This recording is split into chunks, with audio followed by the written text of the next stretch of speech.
భక్తి టీవీ ప్రేక్షకులకు నమస్కారం. సాయి వాస్తు కార్యక్రమానికి స్వాగతం. ఈనాటి మన కార్యక్రమంలో మనతో పాటు ఉన్నారు ప్రముఖ వాస్తు నిపుణులు, వాస్తు విద్వాన్, వాస్తు సామ్రాట్, వాస్తు మహర్షి, వాస్తు విజయ పుస్తక గ్రంథకర్త డాక్టర్ ధనావత్ ఉషానాయ్ గారు. ఇక గురుగారితో మాట్లాడాలి అనుకున్నవారు వాస్తుకు సంబంధించిన దోషాలు, సమస్యలు ఏమన్నా స్క్రీన్ మీద నోట్ చేసుకోండి. గురుగారు మీ అందరి సమస్యలకి చక్కటి పరిష్కార మార్గాలు అందించడానికి లైవ్ లో సిద్ధంగా ఉన్నారు. ఇక కార్యక్రమాన్ని మొదలు పెడదాం. సాయిరామ్ గురుగారు. సాయిరామ్ గురుగారు, చాలా మంది కూడా మంచి లైఫ్ని లీడ్ చేయాలని ఒక ఆర్థిక వ్యవస్థని చాలా గట్టిగా పటిష్టింప చేసుకుంటారు. ఇల్లు కూడా చాలా అందంగా కట్టుకుంటూ ఉంటారు. సో చక్కగా గృహప్రవేశాలు చేసుకుంటూ ఉంటారు. అయినప్పటికీ కూడా కొద్ది రోజుల్లో, ఒక నెల కావచ్చు, 2 నెలలు కావచ్చు, సంవత్సరం లోపు ఒక పెద్ద లాసెస్ వాళ్ళని ఇబ్బంది పెడుతూ ఉంటాయి. ఆర్థిక ఇబ్బందులతో సతమతం అవుతూ ఉంటారు. సో కారణాలు ఏమై ఉండొచ్చు?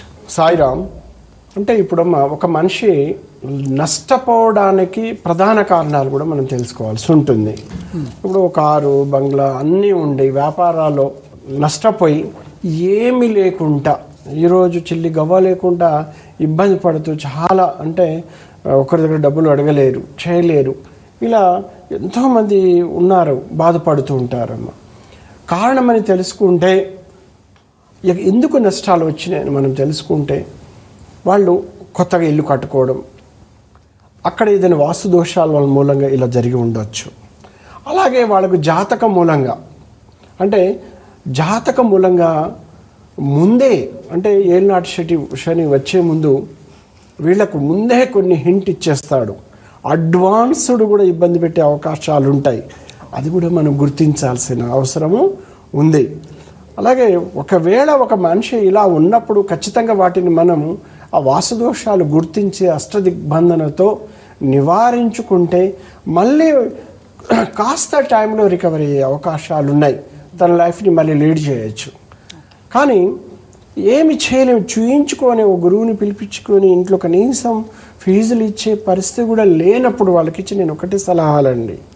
మొదట మనం అన్ని విధాలుగా, ఇప్పుడు వాహనపరంగా నష్టపోయాము, ఆర్థిక పరంగా నష్టపోయాము, వ్యవహారాల్లో ఏదైనా పెట్టుబడి పెట్టి ఆ పెట్టుబడి ఏదో కారణంగా ఫ్రెండ్షిప్లో కానీ ఆ డబ్బు కూడా పోయి ఈరోజు మనకు చాలా ఆర్థికంగా కఠినంగా ఒక దారిద్ర్యాన్ని అనుభవించే పరిస్థితి వచ్చిందంటే, మీరు ₹1 ఖర్చు పెట్టకుండా కూడా కొన్ని చిన్న చిన్న పరిహారాలు చేసుకోవచ్చు.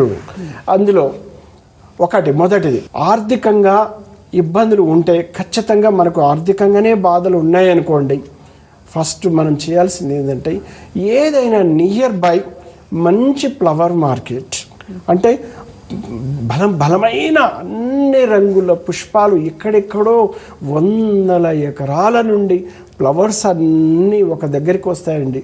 మనం జనరల్గా మార్కెట్ అంటాము. అలా ఆ మార్కెట్లో ప్రతి పువ్వును చూసుకుంటూ వెళుతూ ఉండండి. ఎవరికి మీరు ఏదో కొనాలని, ₹1 పెట్టి కొనాలని లేదండి. మనకు గులాబీ కావచ్చు, చామంతి కావచ్చు, బంతి కావచ్చు, ఫ్లవర్ మార్కెట్ లారీల కొద్దీ వచ్చేస్తుందండి. అక్కడికి వెళ్ళి చక్కటి ప్రతి పుష్పాన్ని చూసుకుంటూ ఆనందాన్ని లోపల తీసుకోండి. ఐ కాంటాక్ట్ ప్రతి పువ్వు నుంచి సాక్షాత్ మహాలక్ష్మి స్వరూపమే పువ్వులంటే, ఆ మహాలక్ష్మిని ఐతో ఆస్వాదించి లోపలికి శరీరంలో తీసుకొని ఇంటికి వెళ్ళి స్నానం చేసుకొని మీ ఉన్న దాంట్లో పూజ చేసుకోండి. ఇంకొక రోజు ఇలాంటి కొన్ని మనం పరిహారాలు చేసుకుంటే చక్కటి మంచి ఫలితాలు వస్తాయి. అలాగే మనం చూస్తే ఫైనాన్షియల్గా డబ్బు లేదు, దాంతోడు ఇంట్లో కనీసం వండుకొని తినాలన్నా కూడా చాలా ఇబ్బంది అవుతుందని వాళ్ళకు ఒక చిన్న రెమెడీ అండి, పరిష్కారము. ఏదైనా మనకు వ్యవసాయకు సంబంధించిన ప్యాడీ రైతులు ఒక మార్కెట్కి, వ్యవసాయ మార్కెట్కి ధాన్యాన్ని అమ్మిస్తూ ఉంటారు. అక్కడికి వెళ్ళి ధాన్య రాశుల్లో, అంటే ఆ రాశులన్నీ ఒక్కొక్క రాశి, అంటే రైతు ఎంత కష్టపడ్డారు, ఎన్ని ఎకరాల పంట ఇక్కడికి మార్కెట్కి వచ్చిందంటే ఆ స్థలము చాలా బలమైనది ఉంటుంది. ఆ క్షేత్రము ఎంత బలమైన క్షేత్రం అయితే కొన్ని 100 హెక్టార్లో పంట పండించింది, అక్కడికి వచ్చి ధాన్య రాశుల్లో ధాన్యలక్ష్మి ఉంటుంది. ఆ రాశులు ఎమ్మటి తిరుగుతూ చక్కగా వేలు ఉంటే ఆ ధాన్యాన్ని ఇట్లా చేతులు, 2 చేతులు తీసుకొని చూస్తూ ఆస్వాదించండి. మీరు ఏదో కొనాలని అవసరం లేదు, కానీ కనీసం ఒక 1 అవర్ ప్రశాంతమైన మనసుతో ధాన్యలక్ష్మిని మనసులో ధ్యానించుకుంటూ చక్కగా ఆ మార్కెట్లో ప్రశాంతమైన మనసుతో చూడండి ధాన్యరాశుల్ని. అమ్మవారు మీకు అనుకూలించి దారిద్ర్యాన్ని దూరం చేసి ఇంత అన్నానికి లోటు లేకుండా చూసుకుంటుంది అమ్మ. ఎందుకంటే ధాన్యలక్ష్మి ఒక ప్రకృతి దేవా. ఎందుకంటే ఆ దేవత మనసు ఉన్నదండి. ఎందుకంటే భూదేవి శ్రీదేవిగా మారి మన నోట్లకు వస్తుందంటే ఎంత దయా జాలి గుణం ఉంటుంది అమ్మవారికి. అందుకని ధాన్య రాశుల్లో ఎందుకంటే మీరు ఒక్కసారి స్వచ్ఛతగా చూడండి. నెక్స్ట్ వచ్చేసి మనకు కుటుంబంలో సఖ్యతా లోపం ఉండి అలాగే పిల్లలతో చాలా ఇబ్బందులు పడుతూ ఉంటే మీకు అలాగే వస్త్రాలతో ఇబ్బంది ఉన్నప్పుడు మీరు కంపల్సరీ గోశాలలకు వెళ్ళండి. అక్కడ గోవులకు ఏదైనా పచ్చి గ్రాసం ఉంటే తినిపియండి. ₹1 లేదంటే మీరు వదిలేయండి. చక్కగా గోమాతలను చూస్తూ ఉండండి. మంచి మంచి గోశాలలకు వెళ్ళండి. ఎక్కడ ఉన్నా అన్ని మంచి గోశాలలే. వెళ్ళి గోవుని చూస్తూ వెనుక నుంచి చూడండి. వెనుక భాగం నుంచి అమ్మవారిని గోమాతలు సర్వదేవతలు ఉంటారు. అలాగే మనకు పాలిచ్చే దూడలు అంటే ఆవు పాలిస్తున్నప్పుడు చూడండి మన సంతానం మనకు అనుకూలంగా ఉంటుంది. ఆ దృశ్యాన్ని ఏదో చూసి వదిలేయొద్దండి. అది మనం ఐ ద్వారా బ్రెయిన్లో రికార్డ్ అవ్వాలి. ఎందుకంటే ఆవు దూడ ఎలా పాలు తాగుతుంది, దాని తోక పైకి అనుకొని ఎంత ప్రశాంతంగా పాలు తాగుతుంది, ఆ సంతోషాన్ని శరీరంలో తీసుకోవాలండి. బాడీ లాంగ్వేజ్లో అది తీసుకొని చక్కగా ఒక 1 అవర్ గోశాలలో అక్కడ ఉన్న అమ్మవారు గోమయము చూస్తూ ఉండండి. గో పంచకము చూస్తూ ఉండండి. అనుకోకుండా గో పంచకము దొరికితే 2 చేతులు తీసుకోండి, మీదికి చల్లుకోండి, తప్పు లేదు. అక్కడి నుండి ఒక దారిద్ర్యం అనేది మీకు వెళ్ళిపోతుంది. అందుకే ఎక్కడ కూడా మీరు ₹1 ఖర్చు పెట్టాల్సిన అవసరం లేదండి. ఇలా పరిష్కారం చేయడం అన్నా ఒక దారిద్ర్యం అనేది మనకు వెళ్ళిపోతూ ఉంటుంది. అలాగే వస్త్రపరంగా మంచి బట్టలు కొనుక్కోలేకపోతున్నాం, అన్నిటికీ డబ్బులు ఉంటాయి. కానీ వస్త్రాలకి డబ్బులు లేనప్పుడు మంచి వస్త్రాలయములు అంటే షాప్స్, మంచి మంచి షాప్స్ ఉంటాయండి. పెద్ద పెద్ద షాప్స్ ఉంటాయి. పట్టు చీరలు అంటే కంచి పట్టు చీరలు షాప్స్ ఉంటాయండి. చక్కగా వెళ్ళండి.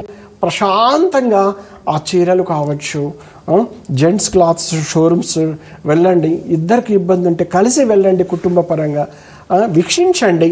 ఆ వస్త్రాలని హైలో ఎఫెక్ట్ తీసుకోండి. ఎందుకంటే వస్త్రాలు అంటే సాక్షాత్ మహాలక్ష్మి. అందుకనండి ఇవన్నీ కూడా అమ్మని మనసులో ధ్యానం చేస్తూ ఉండండి. కోరికలు త్వరలో అంటే అతి త్వరలో ఎవరి అనుభవాన్ని బట్టి అమ్మవారు ఖచ్చితంగా మనం మంచి మనసుతో బట్టల్ని చూస్తూ ఉంటే ఖచ్చితంగా మంచి సత్ఫలితాలు వస్తూ ఉంటాయి. మనం నెక్స్ట్ చూస్తే అలా కాకుండా మానసికమైన ప్రశాంతత ఎప్పుడు కరువై చాలా బాధపడుతూ ఉంటే మాత్రం ఖచ్చితంగా ఒక టెంపుల్ నియర్ బై ఒక టెంపుల్ వెళ్ళండి. ఎందుకంటే ఒక టెంపుల్ అంటే ఏంటిది, అక్కడికి 100 మంది వచ్చేసి పూజలు చేస్తూ ఉంటారు. 2 చేతులతో నమస్కారం చేసుకుంటారు, మనసుతో నమస్కారం చేసుకుంటారు. తన బాధలన్నీ భగవంతుడు చెప్పుకొని దర్శన భాగ్యం చేస్తూ ఉంటారు. అలాంటి మంచి టెంపుల్ వెళ్ళాలంటే అది కూడా క్షేత్ర బలమే. అంటే టెంపుల్స్ ఎక్కడంటే అక్కడ కట్టుకోలేము కదా, మంచి బలమైన క్షేత్రాలు కూడా ఉన్నాయి. మీకు నచ్చిన క్షేత్రాల్లో వెళ్ళండి. దానికి సమయము పలానా రోజులు అనేది ఏమీ లేదండి. దైవ దర్శనం అనేది ఎప్పుడైనా మనం చేసుకోవచ్చు. మంచి మనసుతో సాక్షాత్తు శ్రీవారికి పాదాలను చూడండి. నియర్ బై ఏ టెంపుల్ ఉంటే అక్కడికి అలా మనం అలా కాకుండా ధైర్యాన్ని కోల్పోతూ ఉన్నామనుకోండి, ఖచ్చితంగా ధైర్యము అది లేక చాలా బాధపడుతూ ఉంటే ఖచ్చితంగా మీరు మంగళవారం రోజు హనుమాన్ టెంపుల్కి వెళ్ళండి.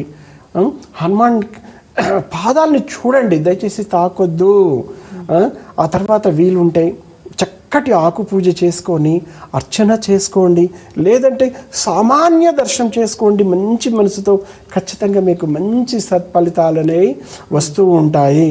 అలాగే గృహములో పాలు, పెరుగు, నెయ్యి, పంచదార ఇలా పంచామృతాలు ఎప్పుడు ఇంట్లో తగ్గకుండా చూసుకోండి. ఖచ్చితంగా మీకు అమ్మవారి ఆశీస్సులు ఉంటుంది, గృహలక్ష్మి ఆశీస్సులు ఉంటాయి. ఖచ్చితంగా మీకు మంచి సత్ఫలితాలు వచ్చే అవకాశాలు మెండుగా ఉంటాయి. సాయిరామ్. ఇప్పుడు గురుగారు ఉద్యోగ విషయంలో డెవలప్మెంట్ కావచ్చు, లేదంటే సంతాన విషయంలో కావచ్చు, ఇవన్నీ విషయాల్లో కూడా గురుబలం లేకుంటే ఇవేవి కొంచెం ముందుకెళ్ళవు అని అంటూ ఉంటారు. సో గురువు ఆజ్ఞ కొరకై గురుబలం కావాలంటే ఏం చేయాలంటారు? పరిహారాలు ఏమిటి? సాయిరామ్. సాయిరామ్. అమ్మ, ప్రతి మనిషికి గురువు ఆజ్ఞ కావాలి, గురువు బలము కావాలి.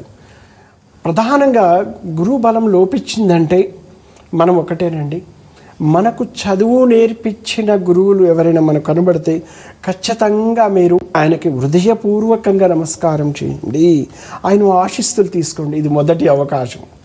ఖచ్చితంగా ఇది మనకు మొదటి అవకాశము. అలాగే బాగా భయంకరమైన ఇబ్బందులు ఉంటే ఏదైనా మన గురువులు చదువు చెప్పిన వాళ్ళు పేదరికంతో బాగా ఎక్కడైనా ఇబ్బంది పడుతూ ఉంటే తెలుసుకొని వాళ్లకు వస్త్రాలు కావచ్చు, ధాన్యం రూపంలో కావచ్చు, డబ్బు రూపేణ కావచ్చు, వాళ్లకు ఆర్థిక స్థాయిని, వాళ్ళకి ఏం ఇబ్బందులు ఉందో, ఆరోగ్యం ఇబ్బంది ఉంటే ఆరోగ్యపరంగా ఇలాంటి హెల్ప్ చేసినప్పుడు ఖచ్చితంగా గురువు బలం అనేది, గురువు వక్రించి ఉన్నా కూడా కొంతవరకు మనకు ఉపనిషం దొరుకుతుంది. అందుకేనమ్మా ఇక్కడ కూడా గురువు ఇక బ్లెస్సింగ్స్ అనేది కావాలి. అలాగే తల్లిదండ్రులు వాళ్ళ బ్లెస్సింగ్స్ ఉన్నా కూడా గురువు బలం వచ్చినట్టే. ఇంకా మనము చూస్తేనమ్మా మనకు బాగా ఇబ్బందులు ఉంది, జ్ఞానపరంగా చదువులో బాగా రాణించలేకపోతున్నాం, ఒక్కొక్క సబ్జెక్టులో మనం పోతూ ఉన్నాం అనుకోండి, అంటే కొంచెం మైనస్ అవుతూ ఉంటే ఖచ్చితంగా మనకు గురువుకు సంబంధించిన రెమెడీస్ అనేది కొన్ని పరిష్కారం చేసుకోవాల్సి ఉంటుందమ్మి.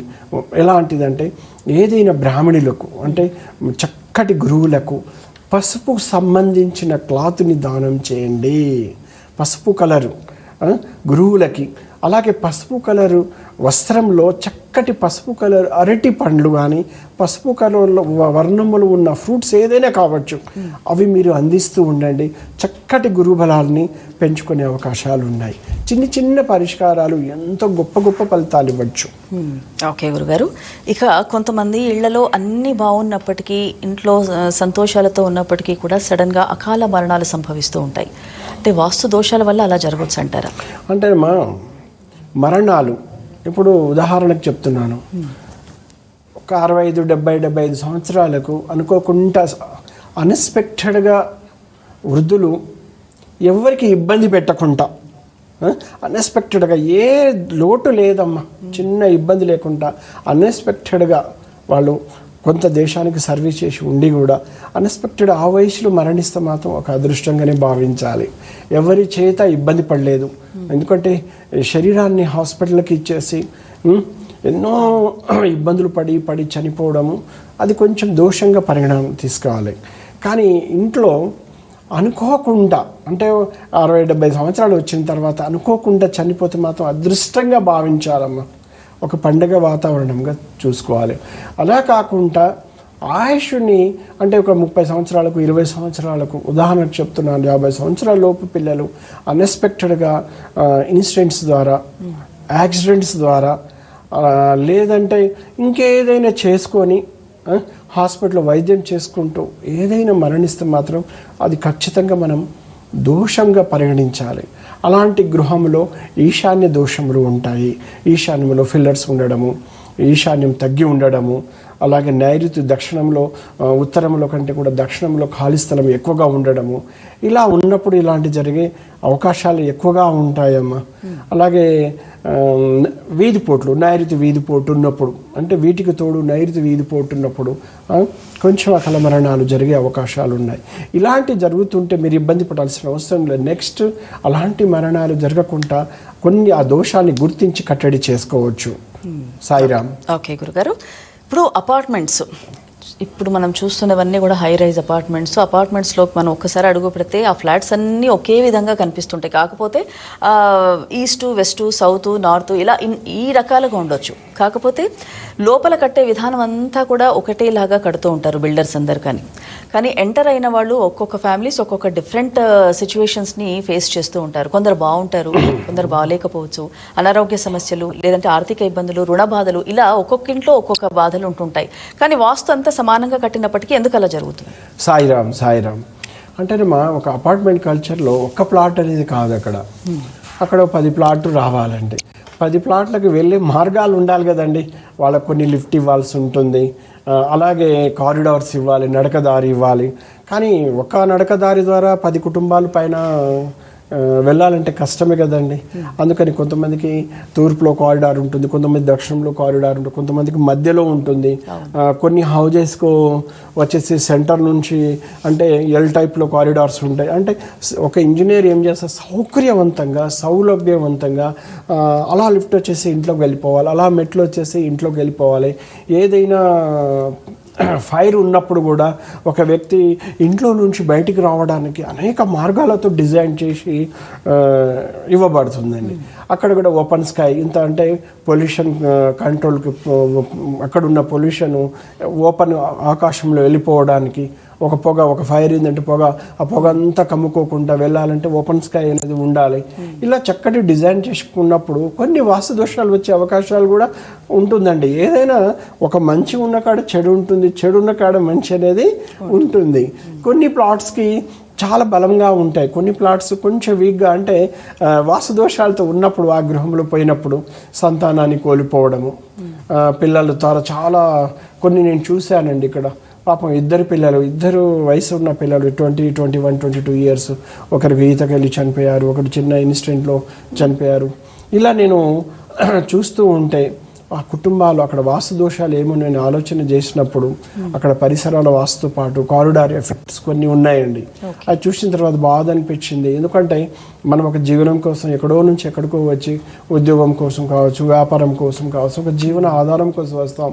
కానీ కొన్ని వాస్తు దోషాలు ఆ కుటుంబం మీద పడ్డప్పుడు చాలా బాధ అనిపిస్తుంటుంది, మాకు కూడా చాలా బాధ అనిపిస్తుంటుంది. కాకుంటే అంతా అయిపోయిన తర్వాత మనం మాత్రం ఏం చేస్తాము, కాకుంటే నెక్స్ట్ వాళ్ళకు కూడా రక్షించాలి కదా, కాపాడుకోవాలి కదా, వాళ్ళకి నేను అష్టదిగ్బంధనతో కట్టడి చేస్తూ ఉంటాను. అయితే ఇక్కడ మనం చూస్తే ఎలా ఉంటుందంటే అపార్ట్మెంట్ కల్చర్లో అపార్ట్మెంట్లో లిఫ్ట్ ఎదురుగా డోర్ ఉంటుంది, కొంతమందికి నార్త్లో ఈశాన్యంలో లిఫ్ట్ ఉంటుంది, కొంతమందికి వాయువులో కొన్ని హౌజెస్కి ప్లాట్స్కి వాయువులో లిఫ్ట్ ఉంటుంది. కానీ ఆ లిఫ్ట్ నడక ఏంటిది, వాయువు నడక, ఉత్తర వాయు నడక, అది మంచిది కాదనమాట. అలాగే ఈశాన్యంలో లిఫ్ట్ అనేది ఇక అది ఒక పెద్ద నరకమే అమ్మ. ఎందుకంటే ఎన్ని బాధలు ఉంటాయో, ఎన్ని ఇబ్బందులు ఉంటాయో. ఇక కొన్ని నేను చూస్తూ ఉంటాను, ఉత్తరంలో కారిడార్ ఉంటుంది, చక్కగా డోర్ తీయంగానే ఎదురుగానే లిఫ్ట్ ఉంటుంది. కానీ పెద్ద ఉద్యోగాల్లో రాణించే వాళ్ళు కూడా ఉద్యోగాన్ని వదిలేసి ఇంట్లో కూడా కూర్చుంటారు. కానీ అలాంటి గృహాలని కూడా కట్టడి చేసిన తర్వాత చిన్నగా మంచి సత్ఫలితాలు వస్తూ ఉంటాయి. అందుకేనమ్మా భయంకరమైన ఇబ్బందులు ఉన్నా మీరు బాధపడకండి, నేనున్నా అని చెప్తూ ఉంటాను. అష్టదిగ్బంధనతో కట్టడి చేస్తూ ఉంటాను. కొన్ని ఫ్లాట్స్ కి ఎదురుగానే మెట్లు వస్తూ ఉంటాయి గురుగారు, అది రావచ్చు అంటారా? అంటే వాస్తవానికి డోర్ ఎదురుగా మెట్టు రాకూడదు, డోర్ ఎదురుగా కారిడార్స్ రాకూడదు. మనకు కంప్లీట్ ఇప్పుడు ఉత్తరం ఫేస్లో ఒక ప్లాట్ ఉన్నది, మధ్యలో మనకు మెట్లు లిఫ్ట్ ఉంటుంది, ఈశాన్యం నుంచి నడక ఉంటుంది. కానీ వాస్తవానికి ఉత్తర వాయువులో ఖాళీ ఉంటుంది, ఎందుకంటే అక్కడ ఓపెన్ స్కై ఇచ్చిస్తారు. కానీ ఉత్తరం మధ్యమ మెట్ల వలన ఆ కుటుంబంలో ఫైనాన్షియల్ పరంగా ఎన్ని బాధలు ఉంటాయో, ఆస్తులన్నీ హరించుకుపోతాయండి. వ్యాపారాలు బయట ఎక్కడో నుండి వచ్చి ఇక్కడ ఏదైనా పెద్ద వ్యాపారం చేసుకుందామంటే అంతా మైనస్లో ఉండి అక్కడికి కూడా వీళ్ళు అమ్ముకోలేరు, దాన్ని అష్టదిగ్బంధన చేసుకోలేమంటారు. ఎందుకంటే ఆ దోషాలు ఇంకా తీవ్రమై కంప్లీట్ క్లోజ్ చేసేస్తూ ఉంటాయండి. అందుకని ఇప్పుడు కొన్ని ఇండ్లు బలమైన హౌజెస్, బలమైన ప్లాట్స్ ఉంటాయి, కొన్ని కోట్ల రూపాయలు పెద్ద వ్యాపారాలు రాణిస్తూ ఉంటారండి. నేను చూస్తూ ఉంటాను, ఎందుకంటే గొప్ప ఇండ్లు చూస్తూ ఉంటాను. నేను అన్ని రాజధానులు వెళ్తుంటానండి, వాస్తవానికి రాష్ట్రం మన దేశంలో దాదాపు ఒక 10 రాజధానులు వెళ్తుంటాను. బెంగళూరు సిటీ కావచ్చు, మద్రాస్ కావచ్చు, మనం హైదరాబాద్ కావచ్చు, ఆంధ్రప్రదేశ్ కావచ్చు, ఒరిస్సా ఇట్లా అన్ని చోట్ల వెళ్తుంటాను. అలాగే ఆన్లైన్ ద్వారా కూడా చాలామంది వాళ్ళ బాధలు చెప్తుంటారు, వాళ్ళ పిల్లల బాధలు చెప్తుంటారు. చక్కగా జాతక దోషాలు కూడా నేను ఆన్లైన్ ద్వారా పరిష్కారం చేస్తూ ఉంటాను. అలాగే మనం చూస్తే వాళ్ళ గృహాలు కూడా కొంతమంది వీడియోలు పంపించేస్తుంటారు దూర ప్రాంతాల వాళ్ళు. అది చూసి సరైన సలహా ఇచ్చేసి మనము మన ఆఫీస్ నుండి కూడా వాళ్ళకు అష్టదిగ్బంధన చేసి పంపిస్తూ ఉంటాము. ఎందుకంటే దోషాన్ని తగ్గించుకోవాలి. ఎందుకంటే మనము భయంకరమైన ఎండ ఉంది, ఉదాహరణకు బయట గాలి లేదు, ఇంట్లో ఫ్యాన్ వాడుకుంటున్నాం, ఏసీ వాడుకుంటున్నాం, అంటే రెమెడీ అంటే పరిష్కారం చేసుకుంటున్నాం కదా. అలాగే వాస్తు దోషాలు కానీ మనం చూస్తే జాతక దోషాలు ఉన్నప్పుడు మీరు ఎవరు కూడా బాధపడొద్దు. మనము మన జీవితం ఏంటంటే మనం బాగుండాలి, మనకు నమ్ముకున్న వాళ్ళందరూ బాగుండాలి. వాళ్ళు బాగుండాలంటే ఫస్ట్ మన ఇల్లు బాగుండాలి, మన జాతకం బాగుండాలి, మనం నమ్ముకున్న వాళ్ళందరూ బాగుండాలంటే. అందుకని మనం హెల్త్ అండ్ వెల్త్ పరంగా బాగున్నప్పుడు 10 మందిని సహాయ సహకారం మనం చేయగలుగుతాం. కాబట్టి అంతు చిక్కని వాస్తు దోషాలు ఉన్నప్పుడు అపార్ట్మెంట్ కల్చర్లో చాలా ప్రాబ్లమ్స్ ఉంటాయి, రకరకాల డిఫరెంట్ టైప్ ఆఫ్ ఛాలెంజెస్ ఉంటాయి. ఇలాంటి ఛాలెంజెస్తో మీరు ఫేస్ చేస్తుంటే మీరు ఎవరు కూడా బాధపడకండి, నేనున్నాను. వాటిని అష్టదిగ్బంధనతో కట్టడి చేస్తూ ఉంటాను. సాయిరామ్. ఇప్పుడు కొంతమంది ఇల్లు ఒక 5-6 ఇయర్స్ బ్యాక్ కావచ్చు, 10 ఇయర్స్ బ్యాక్ కావచ్చు, కాలమ్స్ వేసుకోకుండా కట్టుకుంటారు. కానీ ఇప్పుడు కొంచెం లైఫ్ స్టైల్ మార్చుకొని ఇప్పుడు పక్కోళ్ళు ఎవరో బాగా స్టైలిష్గా కట్టుకున్నారు అని చెప్పి వీళ్ళు అది చూసి కాలమ్స్ వేసుకున్నారు అనుకోండి, అవి ఏమైనా దోషాలు కిందగా ఉంటాయా? అంటే వాస్తవానికి ఏంటంటే అమ్మా, ఇప్పుడు ఒక 10 ఇయర్స్ 15 ఇయర్స్ బ్యాక్ మనం కాలం లేకుండా మనకు లోడ్ బేరింగ్ అంటే వాల్స్ మీదనే కట్టుకుంటాము, స్లాబ్ వేసుకుంటాం.